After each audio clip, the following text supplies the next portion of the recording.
In today's video, I'm going to teach you how to send refund receipt in QuickBooks Desktop. Start by opening QuickBooks and heading into the company file you want to work with.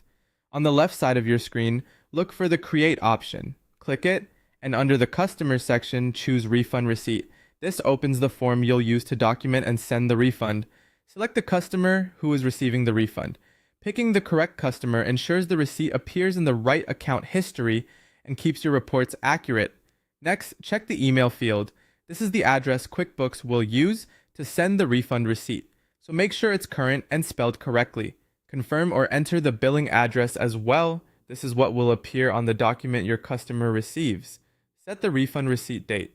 This is important for your books and bank reconciliation because it determines when the refund is recognized. Now choose the payment method you use to issue the refund, such as a check, credit card, or bank transfer. Then set the refund from account. This tells QuickBooks which bank or cash account the money is coming out of, helping your balances stay in line. Move to the line item details. If applicable, enter the service date so it reflects when the original service or sale occurred. Choose the product or service you're refunding so the income and item tracking are reversed correctly. Add a clear description to make it obvious to the customer what the refund covers.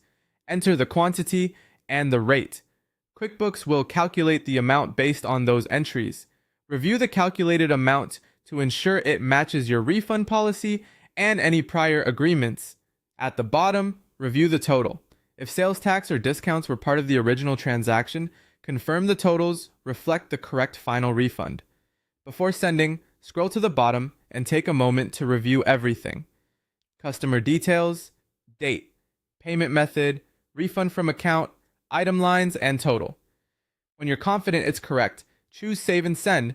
QuickBooks will prepare an email with the refund receipt attached. Give the message a quick look, verify the recipient address is correct, and send it. The refund receipt will be saved to the customer's history so you can reference it later in your customer or sales transactions area. That's all it takes. You've created a clean, accurate refund receipt and sent it to your customer, keeping both your records and their inbox in sync.